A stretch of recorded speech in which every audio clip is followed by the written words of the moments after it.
Kemungkinan juga bisa dilakukan di eranya Pak Prabowo. Tanggapan fraksi PD Perjuangan seperti apa Pak Jamal? Tanggapan saya pribadi ya, kok baru sekarang?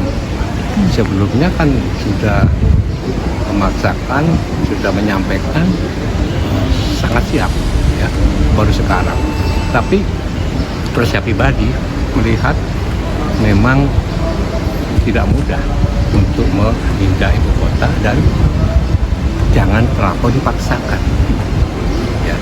Anggota Komisi 4 DPR fraksi PDIP Jarod Saiful Hidayat mengkritik Presiden Jokowi. Presiden tidak kunjung menerbitkan surat keputusan Presiden soal pemindahan ibu kota Nusantara. Jarod menilai pengesahan Kepres itu bakal molor, bahkan berpotensi diteken pada era Presiden berikutnya Prabowo Subianto. Ia melihat memang tidak mudah untuk memindahkan ibu kota dan jangan terlampau dipaksakan.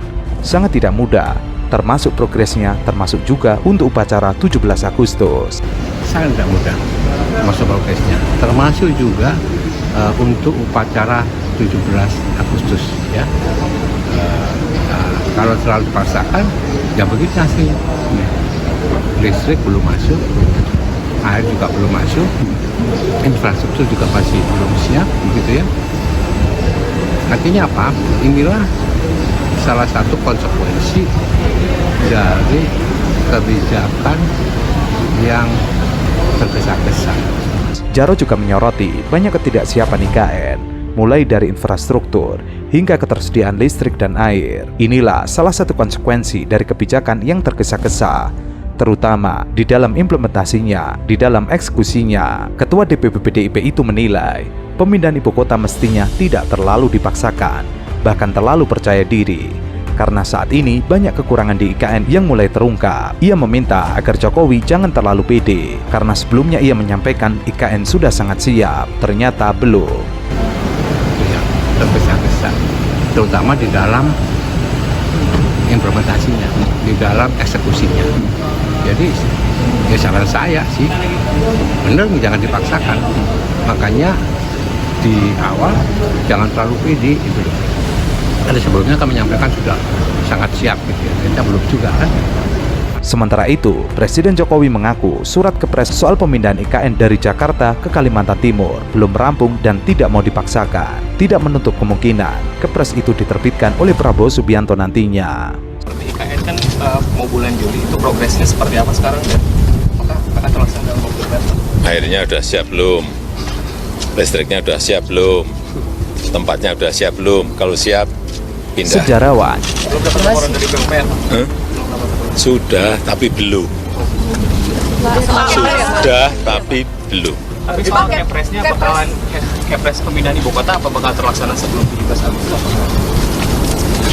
Kepresnya bisa sebelum, bisa setelah Oktober. Kita melihat situasi lapangan. Kita tidak ingin memaksakan sesuatu yang memang belum, jangan dipaksakan. Sementara itu, nasib Monumen Nasional dan Stadion GBK akan tetap menjadi aset negara, bukan aset Jakarta, saat nantinya ibu kota negara pindah ke IKN. Hal itu sesuai dengan peraturan undang-undang. Hal serupa juga berlaku untuk kantor-kantor pemerintah pusat yang berada di wilayah Jakarta. Pemerintah pusat bakal membentuk badan khusus untuk menangani aset-aset pemerintah pusat. Tentunya aset tersebut tidak akan diserahkan kepada daerah. Ketua dan Wakil Ketua Badan Otorita IKN katanya mengundurkan diri. Kalau yang saya tahu sebenarnya disuruh mundur atau dimundurkan. Kenapa dimundurkan? Ya karena dianggap gagal. Karena sampai hari ini tidak ada satupun investor asing yang masuk ke IKN. Padahal keliling-keliling luar negerinya udah makan biaya banyak banget. Hasilnya nol besar. Gajinya 350 juta tuh kepala. Ya, wakilnya 310 juta. Luar biasa kan? Nah, lalu target untuk konstruksi jauh dari harapan. Sampai hari ini progresnya tidak seperti yang diharapkan. Ketua DPR RI Puan Maharani menanggapi mundurnya Bambang Susantono dan Doni Rahayu sebagai Kepala dan Wakil Kepala Otorita Ibu Kota Negara Nusantara. Puan meminta pemerintah transparan terkait alasan mundurnya Bambang dan Doni. Puan mengatakan transparansi bertujuan agar investor tidak menarik diri dari IKN. Selain itu, ia berharap mundurnya Bambang dan Doni tidak akan menghambat pembangunan IKN. Lebih lanjut, Puan menyarankan agar Presiden Jokowi dan Presiden terpilih Prabowo Subianto untuk berdiskusi terkait pemilihan kepala otorita IKN definitif. Sebaiknya pemerintah sekarang berbicara dengan pemerintah yang akan datang, siapa yang kemudian akan dipilih menjadi kepala IKN definitif yang akan datang. Kemudian masalah pertanahan yang tidak jelas juntrungannya. Pengurusan HGU kah namanya, HGB atau apapun, itu tidak pernah tuntas sehingga investor tidak ada yang mau masuk katanya. Kalau menurut saya sih, ya kita mendukung IKN. Tapi jangan bayangkan bangun IKN itu dalam 1-2 tahun, ya mungkin 10 tahun, bahkan mungkin lebih dari situ. Tapi Presiden sendiri yang maksain, padahal yang bekerja di sana sulitnya setengah mati karena banyak aturan. Pertama misalnya, nggak boleh ngebor untuk ambil air, hanya boleh pakai air permukaan. Di mana orang bisa kerja tanpa air? Air permukaan juga terbatas. Nggak boleh nembang pohon. Lah, terus gimana dong? Mau bikin jalan, mau ngebangun, kan landscape-nya harus berubah. Lalu karena itu, untuk jalan para perusahaan konstruksi itu juga menjadi sulit. Kenapa? Harus saling gantian atau bikin jalan sendiri. Hal senada juga diungkapkan oleh politisi PDIP, Deddy Sitorus. Ia mengatakan Bambang Susantono tidak mengundurkan diri, melainkan memang diminta mundur oleh Presiden Jokowi. Menurut Deddy, Bambang diminta mundur karena dianggap tidak mampu memenuhi target yang diberikannya. Deddy menuturkan hingga kini belum ada satupun investor yang memberikan kepastian untuk melakukan investasi di IKN. Selain itu, munculnya masalah pertanahan atau status tanah tidak selesai dan banyak masalah. Di sisi lain, ia mengungkapkan, banyaknya larangan juga yang membuat pekerja konstruksi lambat. Misalnya tidak bisa mengebor air tanah, hanya air permukaan. Ini menyulitkan proses konstruksi. Tidak boleh menebang pohon atau mengubah kontur. Akhirnya jadi lambat karena akses jalan menjadi rebutan para kontraktor yang memperlambat pekerjaan. Lalu perusahaan-perusahaan yang bekerja juga dipaksa menjadi Green Construction Company. Wah, keren. Tapi itu nggak mudah. Akhirnya apa? Semuanya terlambat, semuanya berjalan dengan pelan, tidak bisa mencapai target yang diinginkan. Ya nggak mungkin lah dengan begitu ketatnya aturan-aturan, kemauan, segala macam, lalu bisa mengerjakannya sesuai target. Dari mana? Harus panggil Bandung Bondowoso. Nah, ini proyek Loro Jonggrang nih namanya. Deddy menerangkan, syarat Green Construction Company juga membuat kontraktor kelabakan karena harus menyesuaikan dengan berbagai persyaratan. Sementara itu, media asing menyoroti mundurnya Kepala Otorita Ibu Kota Nusantara Bambang Susantono dan Wakil Ketua Otorita IKN Doni Rahayu. Reuters misalnya membuat pertanyaan menyeruak di dalam negeri lewat artikelnya.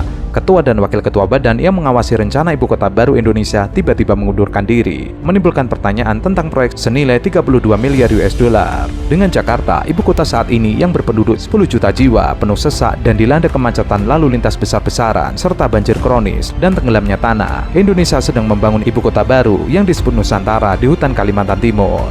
Jadi terlalu bernafsu. Saya kira jangan cuma salahkan kepala otorita. Selama ini Kementerian Agraria, BPN kemana? Kementerian Kehutanan dan seterusnya. Ya, masa tumbal yang cuma ketua sama wakil ketua badan otorita. Lalu menurut saya target waktunya Pak itu harusnya diturunin. Jangan Agustus. Gimana dengan segala macam kesulitan itu? Coba realistis. Ya, saya kira Pak Basuki juga akan menjadi pusing ditambahin kerjaan begitu. Target Agustus. Dan kalau selama ini agraria sudah bantu, buat apa Raja Juli? Selama ini bantu dong kepala otorita ya. Jadi ini proyek ambisius. Ya, kita setuju proyek itu sebagai bangunan titik tolak peradaban, tapi jangan dikejar-kejar, diburu-buru, nafsu. Udah Pak, biarin presiden berikutnya, presiden selanjutnya. Bapak udah cukup sampai situ. Dipaksain Agustus juga orang mau kemana sih Pak?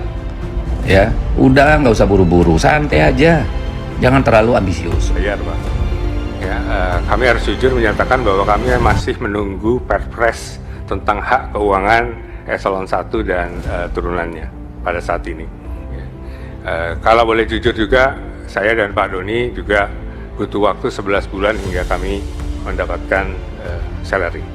berita mundurnya Kepala Badan Otorita Ibu Kota Nusantara Bambang Susantono dan wakilnya Doni Rahayu sempat diperbincangkan oleh publik. Hal tersebut disampaikan oleh Menteri Sekretaris Negara di Istana Kepresidenan. Dalam kesempatan itu, Pratikno tidak menjelaskan alasan Bambang dan Doni meninggalkan jabatannya tersebut, sebab alasan mundur pimpinan Otorita IKN itu tidak disampaikan dalam surat pengunduran diri yang disampaikan ke Presiden Jokowi. Bangsa ini kerugian dengan kehilangan Bambang Susantono. Saya lama dengan beliau, dia adalah insinyur yang sangat profesional, sangat-sangat profesional. Tidak mungkin dia mundur, dan jiwa pengabdiannya terhadap negara sangat tinggi tentang orang ini. Mari kita lihat itu. Jadi maksud saya, kalau ada masalah di dalam, saya menyatakan ada dua hal kemungkinan besar Bambang Susantono mundur. Dia orang pengabdi loh. Satu, bahwa ada masalah, menurut saya ada masalah profesionalisme yang harus diperbaiki dalam pengelolaan IKN.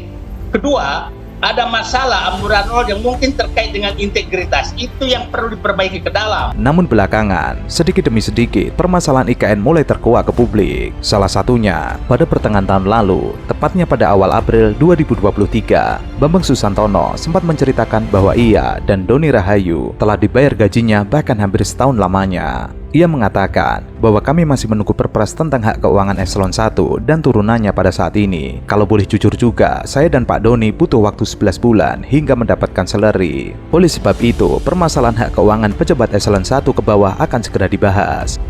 Ada teman-teman yang sudah bekerja lama dan belum dibayar. Itu kami minta konfirmasi, Pak.